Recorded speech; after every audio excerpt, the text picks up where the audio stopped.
Yo, what is going on, everyone? My name is Nick, or the Notorious Fantasy, and today we got the second part of the Hot Takes videos. Yesterday we did the AFC. This part is about the NFC. I'm going to explain real quick what this is. We're going to be talking about hot takes in each division. We are each going to give one hot take per division: NFC North, NFC South, NFC East, NFC West. You probably could have guessed that, obviously. And we're just going to talk about either one player or just one overall take, and talk about why we believe that this is going to happen. And they would be considered hotter kind of takes because not a lot of people are putting these guys up to the standard that we believe they could finish at or believe that they could play to this season. So before we get into it, Bush, obviously guys, check Bush out, but here you go, Bush, you can talk now.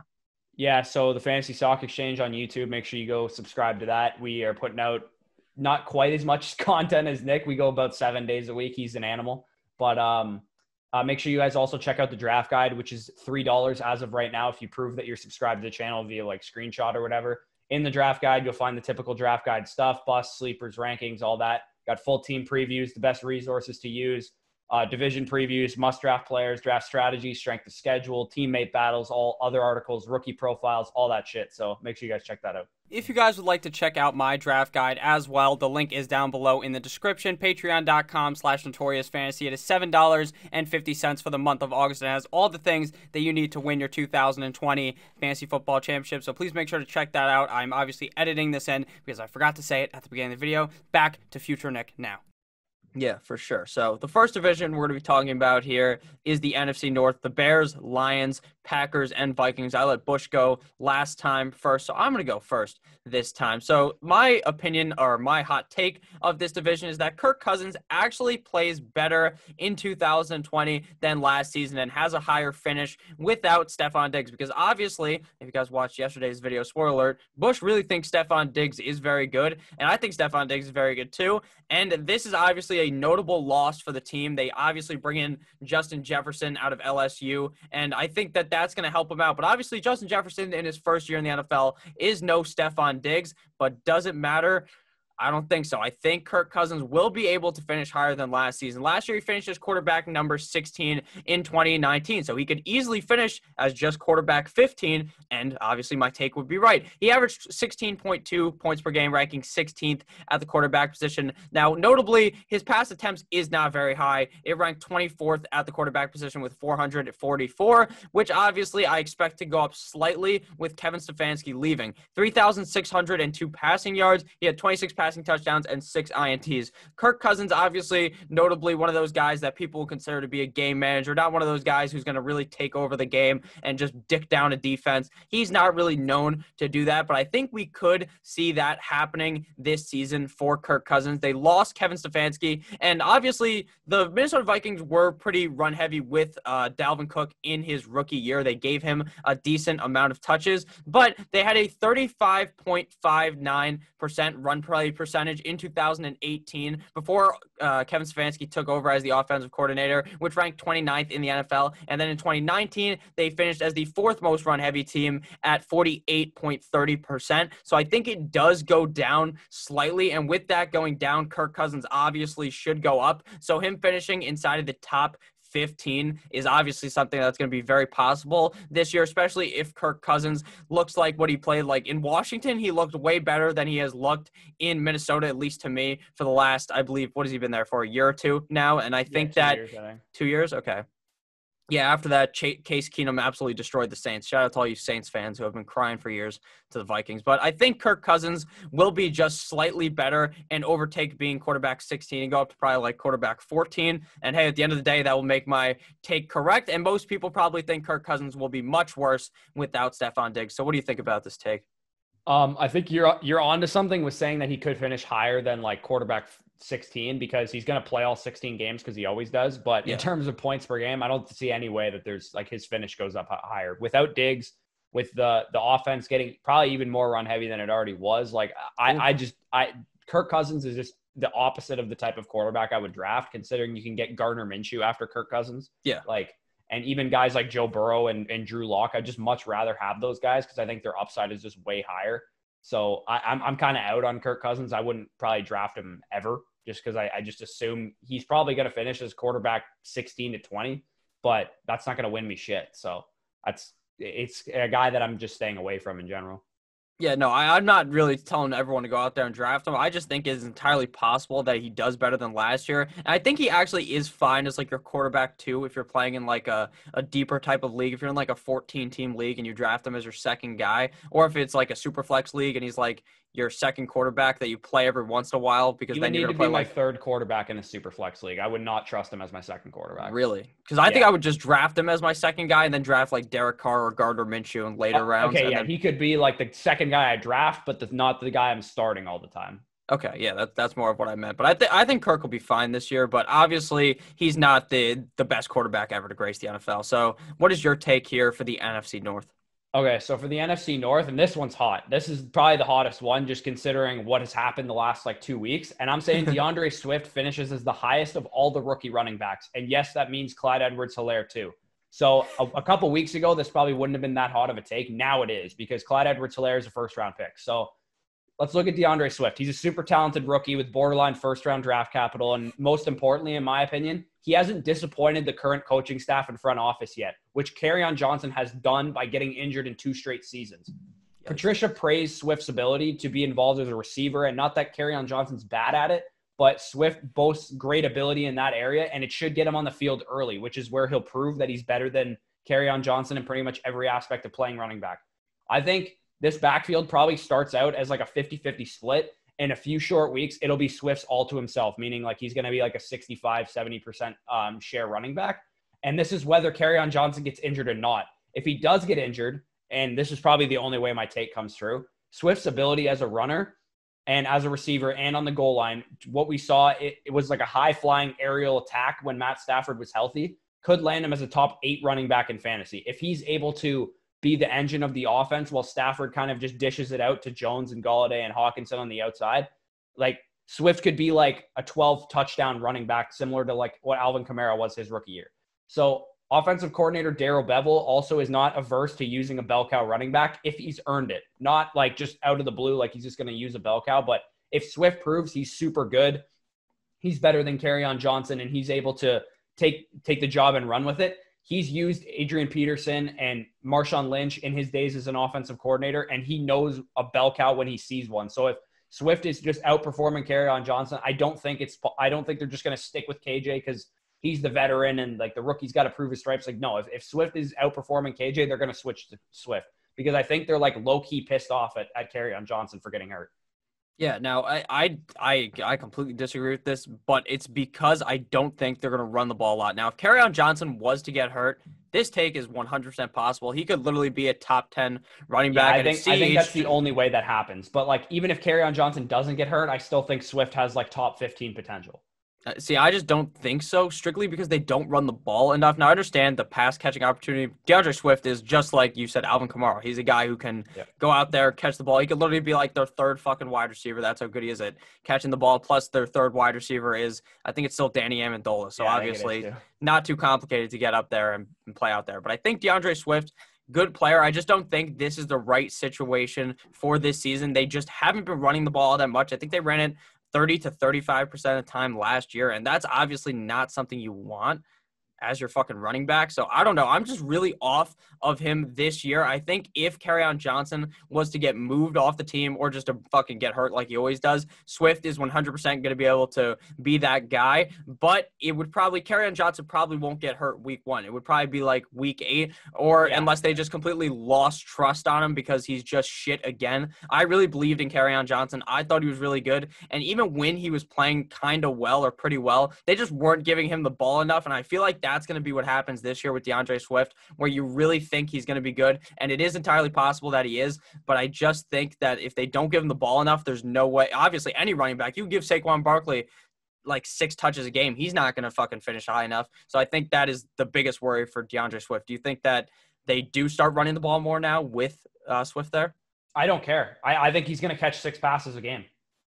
Like, if he's the bell cow running back, like Alvin Kamara never exceeded 12 carries in a game in his rookie year. Like he literally got like between 6 and 12 carries every game because Ingram was getting all the carries. So I think if Swift is able to get 6 to 8 targets, like once he's fully established, I don't really care how much they run the ball. I think he's going to get the majority of the goal line work and the receiving work, which will be enough to propel him into the top 10 if he's as good as I think he is. Okay. No, I can understand that argument. So now to move on to the NFC South, Bush's division. Obviously, Bush is a Buccaneers fan. You could tell by the Tiki Barber jersey on the wall. So we are going to go. Come on, man. What? Oh, wait, who's Rondé? I'm so fucking stupid, dude. Tiki Barber's the Giants running back. Yeah. It's okay. But my hot take has nothing to do with the Buccaneers, and yours does. Mine is Hayden Hurst is a top 5 tight end. Now, I know a lot of people are talking, oh, Hayden Hurst, top 12 tight end. No, motherfucker. He's going to be a top 5 tight end. And I really genuinely believe this.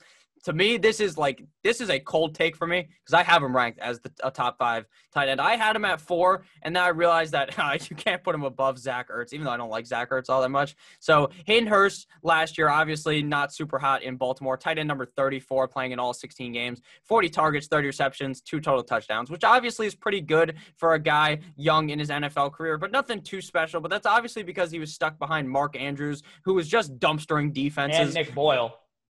Yeah, Nick Boyle, very good at pass blocking as well, so that's why he was out there a lot. So we could see that last season in Atlanta, Austin Hooper put up insane numbers, playing in just 13 games, finished as a top 6 tight end number 6. So Hayden Hurst would just have to go one spot past him. And if Hayden Hurst plays all 16 games, this is entirely possible since Mr. Hooper only played in 13 games. He had 97 targets last season, 6th at tight end, 75 receptions, 5th at tight end, 787 receiving yards, 6th at tight end, and 6 total touchdowns, 4th at tight end. And to understand, the Atlanta Falcons were the most pass-heavy offense in the NFL. Now, I understand that might regress. They might fall out of, I'd say probably a safe floor for them would be a top 6, top 7 in pass plays, but they just love to pass the ball there. That's why I'm very out on Todd Gurley. Dirk Cutter has a shrine to the tight end position just on his wall. He's got all the guys that have ever played to him, and he cranks off to that before he goes to sleep every single night. He lays a nice prayer down for them, and I think that they got rid of Austin Hooper for a reason. They saw what they saw in Hayden Hurst and believe that he can be that guy, and I talk about this a lot as well. It's called the Matt Ryan theory. It's the fact that every other year, he is the quarterback number 2. He's good, right? Finishes the top 15 quarterback. And then the next year, number 2 quarterback, then top 15, then number 2. Last year, he was the top 15 guy. This year, he's going to be number 2. And I believe that this whole offense is going to be just absolutely firing at all cylinders at the receiving wise. I think that Julio, Calvin Ridley, and Hayden Hurst are all going to be good. Now, I understand if you guys are coming from his channel, I probably sound like Danny talking about the Cowboys, but I really think that this is possible, that Hayden Hurst could be that guy, and I don't really see an argument for him. If he doesn't finish inside of the top 10, I would be fucking shocked unless he got hurt. So what do you think about Hayden Hurst? Yeah, no, I have him ranked at tight end 6, so I'm right there with you. I think you said this offense could regress from a passing perspective. This is the only offense in the league I would say that that's not going to happen to, because I don't think it will either, but their defense got worse. So they're literally going to throw the ball 600 times, and that is an absolute lock to happen. Like, I think there's no way that they don't throw 600 times. Matt Ryan, Calvin Ridley, Julio Jones, and Hayden Hurst. Sound familiar? It does, because it was last year's Buccaneers offense. Shit defense, top 5, like a breakout tight end potential, breakout receiver potential, and an already established elite receiver. It's going to be the same exact thing, except Hayden Hurst isn't O.J. Howard, and he's not going to be stupid. And it's the same system, it's an easier system, so he doesn't have to learn a complicated system. I think Hayden Hurst is basically just going to be what Austin Hooper was last year, essentially, because Austin Hooper was a tight end 1 before he got injured. He was ahead of Kittle and Kelsey. Dirk Cutter's offense, the reason it likes tight ends so much is because they suck in the red zone, and if they can't get the pass to the tight end in the red zone, they're not going to score a touchdown. So it's basically like tight end, like where's Cameron Brate and O.J. Howard? Like, that's where we're going with the ball in the end zone. And that's why O.J. Howard was so bad this year, is because Dirk Cutter's offense is so great for tight ends. So I'm all the way in on that take. Yeah, 100%. I really think that this is the year where if Matt Ryan doesn't win the Super Bowl, it'll have to be every other year when he does it. And I don't think he's going to win the Super Bowl, but I think if he doesn't make the playoffs this year with this offense, it's because the defense is just dog shit, like you said, which is actually even better for Matt Ryan, because if they're just getting soaked, then he's going to have to be heaving the ball out. And I think that he can do that, especially against, like, I don't think that necessarily, obviously you're a Bucs fan, and the Bucs have a pretty good defense, but the Panthers, obviously their defense is dog shit. The Saints have a pretty good defense. I think that this division just ensues points. Games where points are scored. Yeah. It's all points. So speaking of the Buccaneers, I think this one's pretty hot because people are off this guy. Like fantasy analysts, like average people, like everyone's off this dude, and I don't know why. Yeah. Mike Evans leads the NFL in receiving touchdowns, is my take. And here's why everyone's off Mike Evans. Chris Godwin is the short target. Everyone is comparing Chris Godwin to Julian Edelman. He's way better than Julian Edelman, first of all. And second of all, Tom Brady throws to Julian Edelman and James White because that's what the system tells him to do. Tom Brady is a Baker quarterback. He does not Baker Mayfield. He's a Baker, meaning he follows the recipe. The recipe that Josh McDaniels set out for him is death by 1,000 paper cuts. Bruce Arians' offense is the polar opposite of Josh McDaniels. Everyone assumes Chris Godwin is the receiver to own in fantasy. It's causing Mike Evans to slip. And while Chris Godwin is 100% going to out-target Mike Evans, I 100% believe he's going to, his targets are not as valuable as Mike Evans' targets. In 2019, Mike Evans led the NFL in yards per route run on deep attempts. No surprise, he received the fourth most deep targets in the NFL at 30. He has big play potential, so that's going to lead to some receiving touchdowns. I love Jameis Winston, but Mike led the NFL in uncatchable targets, including 18 of those 30 deep attempts that I just talked about. So only 12 of those deep attempts were deemed catchable. In the sling it downfield of system of Bruce Arians, it's going to be his system still. Just because Tom Brady is the quarterback doesn't mean it's checkdowns to James White and Julian Edelman. Bruce Arians has said on numerous occasions that it's still his system. It's just Tom running it. Now to the red zone. Mike Evans tied for eighth in the NFL with 14 red zone targets and second in the NFL with 8 coming inside the 5-yard line. Now Rob Gronkowski is in the red zone picture to take attention away from Mike Evans. Because in the red zone, I watch every snap of Buccaneers games. Everyone hones in on Mike Evans because early in Mike Evans' career, he had 2 seasons of 12-plus touchdowns, a lot of that production coming in the red zone. So He was the big focal point of the red zone offense, so people focus on him. If Rob Gronkowski is there, I hate to tell you this, but they're going to focus on Rob Gronkowski because he's Rob Gronkowski. Yeah. Let's also remember a wide receiver of Evans' dimensions and skill set broke the single-season receiving touchdown record with Tom Brady at quarterback. Randy Moss was used the way that Mike Evans is used. Obviously, Randy Moss is a better receiver than Mike Evans, but he was the downfield threat. He was the red zone options. Don't overthink Mike Evans. His quarterback is an upgrade in both deep accuracy and in the red zone. Jameis is bad in both of those areas. He's good everywhere else, but he sucks in the red zone and he sucks on deep attempts. Where Mike Evans is going to make his money. He's not going to catch 90, 100 passes like Chris Godwin's going to catch, but he might catch 12 touchdowns, which, again, he's already done that twice in his career, so we know he can catch that many touchdowns. I think there's a chance that Mike Evans has like a 14, 15 touchdown season this year. Yeah, no, I agree with this. I think Mike Evans is, in my mind, I haven't even moved him in my rankings at all. He's been around the same top 10 guy, but I was kind of nervous to take him. And as the weeks have moved on, I've started to get less nervous and be more confident in Mike Evans. Mike Evans is one of my favorite NFL wide receivers. I've drafted him in fantasy for years. The guy's been great always. So I don't know why I even, in my brain, thought that he wouldn't be good just because they moved, not really why he wouldn't be good, but why he wouldn't be like as elite as he formerly was with Tom Brady. Tom Brady is the better quarterback than Jameis Winston. I fucking love Jameis Winston. I love eating W's just like him, but I think that Mike Evans is still going to be great, and I think the receiving touchdown thing is going to be key, like you brought up about Gronk. He loves throwing the ball to Gronk, and Gronk is scary in the red zone. If you let Gronk get even one type of step or you let him be able to jump up, you're going to be fucked because he's just going to catch it. And Mike Evans is the same way. Yeah. Except now people just he's one-on-one. That the connection is going to be so strong. I just think Mike Evans will be able to eat. This take is 100% possible. And I don't even know who else would rival him. Who would you think would be like the top 5 guys in touchdowns? Because I can't even think off the top of my head. Maybe Devontae Adams. Yeah, Devontae Adams would definitely be one of them. Kenny Golladay led the league in touchdowns last year, so he'd probably be one of them as well. The 2 tight ends, Kelsey and Andrews potentially. Yeah. I don't know. There's a couple top end receivers. Obviously not Julio Jones, but maybe Tyreek Hill. Maybe if Michael Thomas can get some more receiving work in the end zone. Like I think there's going to be probably 6 or 7 receivers that have double-digit touchdowns this year because last year there was only 1, and like I think in 2018 there was like 8. So I think it's going to probably regress more like normally to which like 6 or 7. I think Mike Evans 100% going to be one of those 6 or 7 that has double-digit touchdowns. For sure. And you didn't even mention him. Christian McCaffrey could 100% score 10 fucking receiving touchdowns. Yeah. So.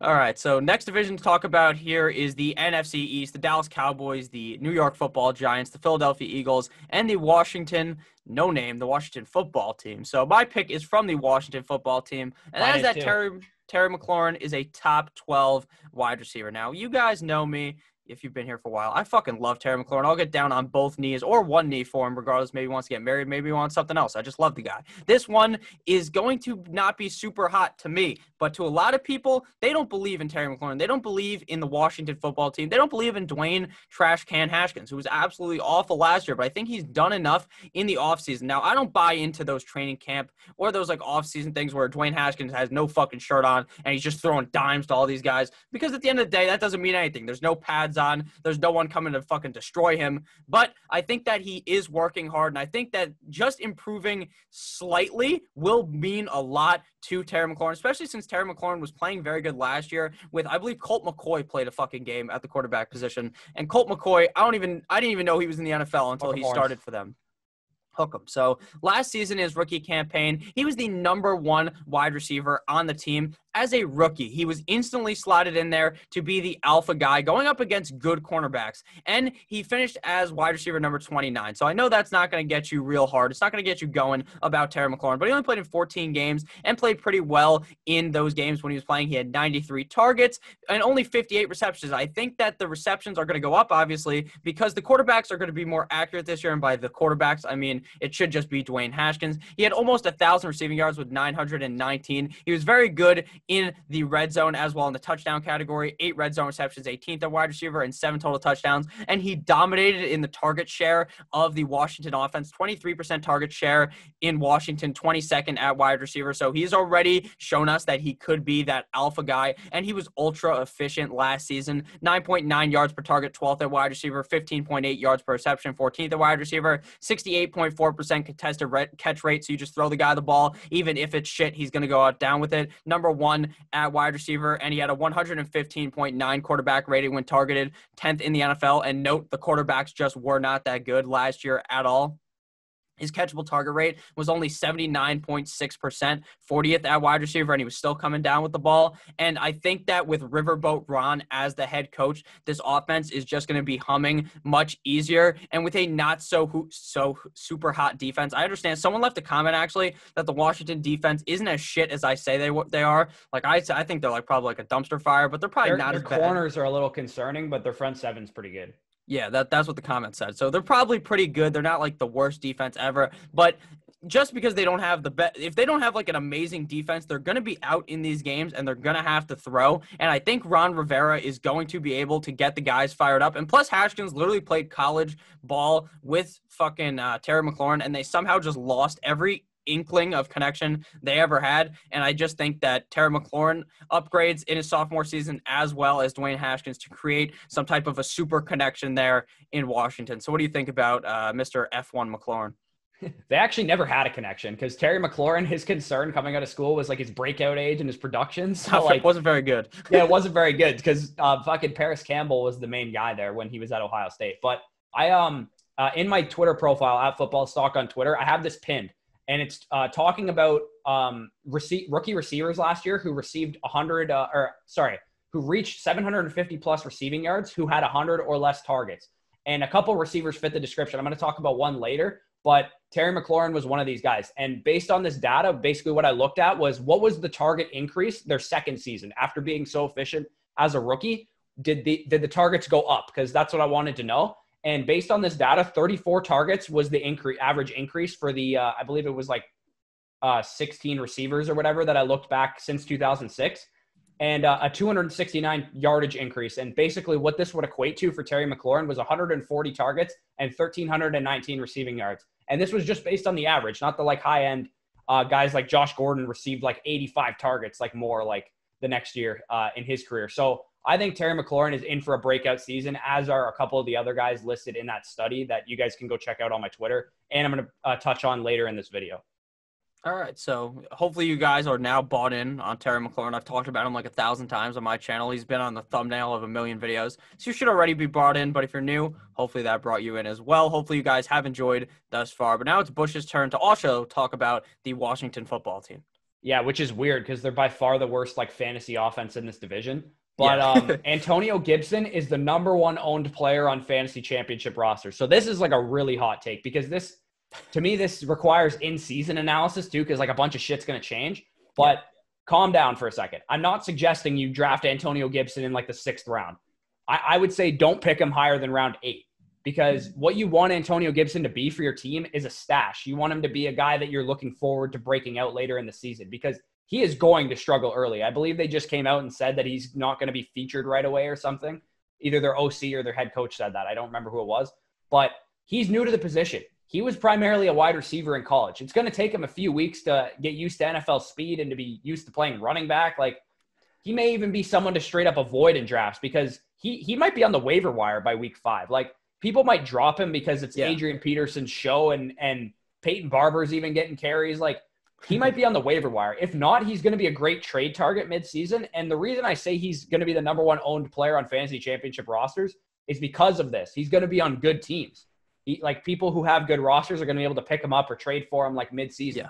So, and this is why I say this. In 2017, there was a rookie running back out of the University of Tennessee who also had a limited share in college. And this guy's name was Alvin Kamara, and he carried fantasy owners to fantasy titles with his incredible back half of the season stretch. Yeah. Ironically, the same incumbent veteran, Adrian Peterson, was the guy that Alvin Kamara supplanted that year. Adrian Peterson will be the starter in 2020. Guaranteed, locked and loaded. It's going to happen. Don't think that Antonio Gibson is starting week 1 because it's not going to happen. He will look to carve out a pass-catching role and maybe eat into Peterson's workload on the ground as the season goes on. By week 9, we could be talking about an electric athlete commanding 5 to 8 targets per game and a 6 to 10 carry per game role, similar to Alvin Kamara's, except he's going to be in a less potent offense, which Alvin Kamara was obviously in a really good offense. So Antonio Gibson is going to be good at some point in his career. It could be the back half of his rookie season.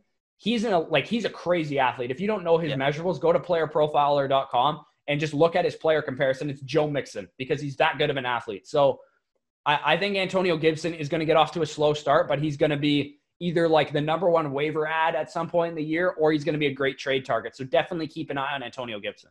Yeah, I mean, the guy literally had like 33 touches last year in the rushing game and had like a zillion yards. The guy's insane. He had 11 plus yards per carry, which is 99th percentile at running back yards per carry, which is just crazy in college. But Antonio Gibson, I like Antonio Gibson a lot. Now, my only worry with drafting him this year is with the big Rona is now I'm kind of worried about because you're not going to be able to play him the first couple of weeks, obviously. No. So if one of your guys gets Corona, he's going to be cut in like every single league. I am so sure of that because if someone gets Corona, you're going to have to cut Antonio Gibson unless obviously that's Adrian Peterson.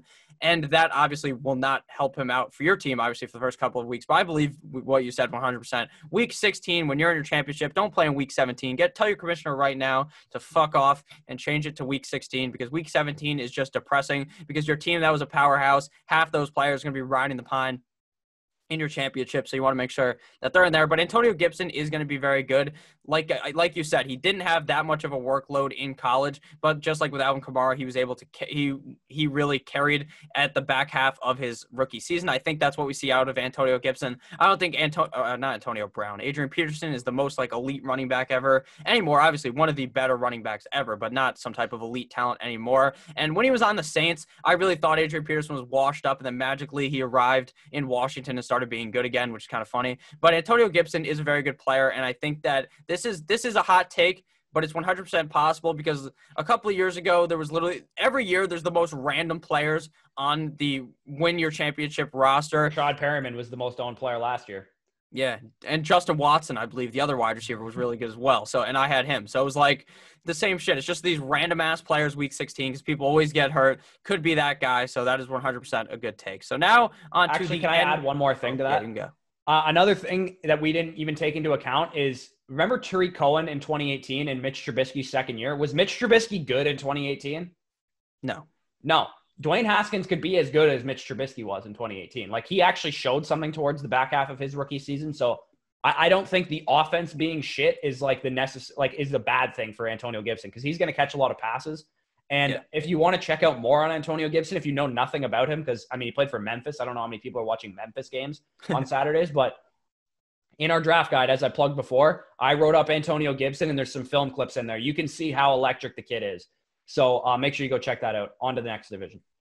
Next division, the NFC West, the Cardinals, Rams, 49ers, and the Seattle Seahawks. Now, initially, my take was going to be that the Seattle Seahawks just absolutely ramsack this division and win it. But I didn't think – we were talking about fantasy, so I didn't want to go ahead and pick that. Then I was thinking maybe we go with Russell Wilson for MVP. But you already talked about in the other video Deshaun Watson for MVP. So we're not going to do that. I'm going to go with the 49ers. Do not have a single running back inside the top 20. And inside the top 10, inside the top 20, maybe even inside the top 25, because this is just going to be a certified running back committee nightmare. Their depth chart right now, they got Raheem Mostert, who they actually got to sign a deal. I initially thought he was going to get traded, get moved to some other team. No, now he's locked in there. They got Tevin Coleman, Jerick McKinnon. Then obviously there's a plethora of other guys there. That one guy, Solomon Ahmed, is also there, I believe, still. Yeah. But their splits last season, if you look at this at the running back position, obviously Mr. Mostert is gone. He's now a Miami Dolphin. But the splits, 377, not touches, obviously, but just being on the field for 377 snaps. For Coleman, 343 for Mostert. Breida had 251, and Jeff Wilson Jr. had 69, which is very nice. And then the rushing attempts, Coleman had 137, Mostert had 137, Breida had 123, and Wilson had 27. So my concern is not that these guys are all bad, because I think any of these guys, if someone was to get hurt, could really step up and be the alpha guy on that team. But without injury, I don't see any chance that any of these guys finish inside of the top 20. And that's why I don't understand where Raheem Mostert is being drafted right now in drafts. I just don't think that he is going to finish up to where a lot of people think he will, even if the 49ers are more of a kind of run-heavy, not really a run-heavy system, but they don't really rely on Jimmy Garoppolo. As we saw in the playoffs, they really like to run the ball. But I just think that there's too many cooks in the kitchen here for one of these guys to really not develop, because they're all pretty good players, but to emerge and be that running back one guy for their team, or be a top 20 running back for fantasy football. So what do you think about this 49ers backfield? 100% on board. I'm not touching Raheem Mostert with a 10-foot pole. I think he basically last year we looked at it was going, what was it? Tevin Coleman, Matt Breida, and I think that was the only Jeff ones Wilson. Those were the only ones being drafted in redraft leagues. So I think this year I'm going to take a dart throw on Jerick McKinnon, and maybe I'll get a couple shares of Tevin Coleman, but I'm not fucking touching Raheem Mostert. I don't care if he pops off. I don't want anything to do with Raheem Mostert, because Kyle Shanahan has used a committee. He's always used a committee. He always will use a committee unless they sign like Saquon Barkley in free agency. Like that, he's always going to use a committee running back system. And yes, they were the most run-heavy team if you discount Lamar Jackson's carries away from the Ravens last year. Oh, okay. Yeah, so if you take Lamar Jackson's carries away from the Ravens, the 49ers are actually the most run-heavy team in the league. But you're never going to predict week over week who the guy is. It's going to be Raheem Mostert one week. It's going to be Tevin Coleman another week. And on top of that, they have one of the hardest run schedules in the league. So if it is Raheem Mostert to start the season and he struggles because he's playing great defenses against the run, they might shift to Tevin Coleman or Jerick McKinnon or Jeff Wilson or fucking Salvin Ahmed out of the woodworks. Like, who knows with Kyle Shanahan? He's literally going to play whoever the fuck he wants because his system is so good that it doesn't matter.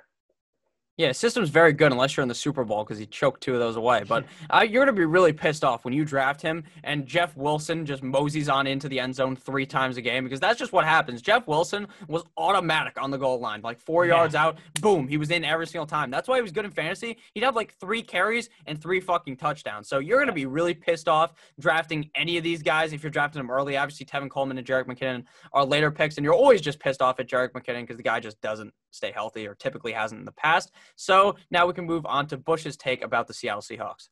Yeah, so again, I mentioned this earlier with Terry McLaurin, but there was I wanted to look into, does having an efficient rookie season, meaning 15 receivers who reached at least 750 receiving yards despite having 100 or less targets. There was a couple of receivers that did it this year: A.J. Brown, Terry McLaurin, Deebo Samuel, Darius Slayton, and DK Metcalf. So based on this data, as I mentioned, 34 target increase on average and a 269 yardage increase on average. This is just like statistically what the data suggests that DK Metcalf will jump to, and that's 134 targets or 1,169 yards. Basically, what my hot take is about DK Metcalf is that he's going to have double-digit touchdowns and finish top 10 at the receiver position. the big thing for Metcalf, I think this is realistic. Like the yardage, 134 targets and 1,169 yards. I think the yardage especially is about what he's going to have. I don't think that's unrealistic at all. But the big thing for Metcalf is this offense wants to run the ball, but I anticipate more of a balance coming between passing and running because Chris Carson's uncertain health situation is concerning for me. That's why I won't draft Chris Carson, is because I think there's a chance that this offense becomes a little bit more pass heavy than it's been. Obviously, we know that Metcalf can make big plays down the field to score touchdowns. He has a crazy high success rate on his main routes that he runs, which are like goes and posts and comebacks. According to Matt Harmon's reception perception, he's really good at these routes. So we obviously know he's capable of taking a go route 60-plus yards for a touchdown. But Metcalf also tied for 5th in the NFL with 17 red zone targets. Did I mention he plays with Russell fucking Wilson?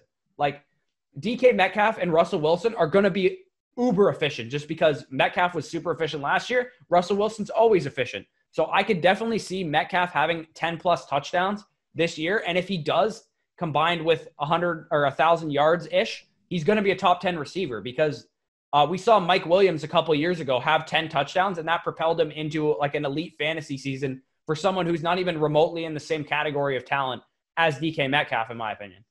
Yeah, I think this is possible, but I think it might take Tyler Lockett getting hurt for it to happen because I don't think so, man. I think they can both do this. Like they can both have like 1,100 yards and 10 touchdowns. I think they can both do it. Yeah. Who do you have ranked higher? You have Metcalf ranked higher? I have Metcalf ranked higher, but like it's very close. Yeah, I have them ranked. I think Lockett, they're both inside the top 20, but I have Lockett like 2 spots ahead of him. I think Lockett will finish better, but I do think DK Metcalf is going to be very good. And like you said, 10-plus touchdowns is entirely possible for DK Metcalf. The guy's a fucking unit. Everyone's seen the picture of him shirtless. The guy's just absolutely jacked, and he's going to go up and get you that ball. So I think that this is definitely an entirely possible take. So do you got anything else on Metcalf, or are we heading out here? Yeah, just one like really bold prediction for what Metcalf could do. My comparison for DK Metcalf coming out of school was Josh Gordon.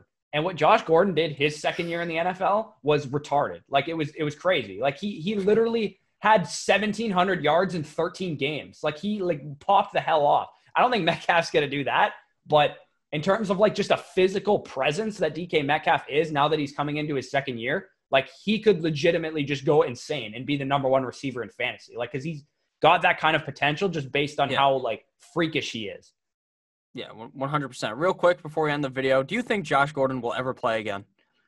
Yes, I do, because I think the NFL has some weird obsession with trying to make him like a rehabilitation project. Okay. Yeah, well, you're now allowed to smoke the dank in the NFL, so it should be good. So thank you guys all for watching this video. Bush, you can take the floor here and shout out yourself out again.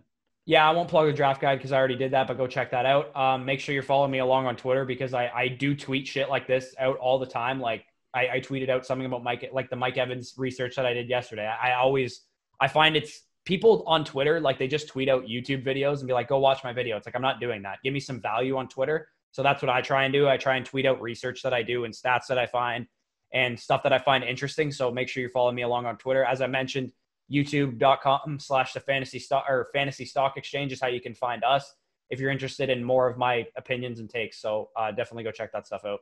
Yeah, for sure. I use Twitter the way Bush said that people use Twitter. I just tweet out my videos. I tweet out me getting angry about my gambling picks not hitting. So check that out as well. Check out my Patreon down below. Make sure you click that fucking subscribe button. And I'll see all you guys later with, always double upload season on my channel, mock draft, whatever it is.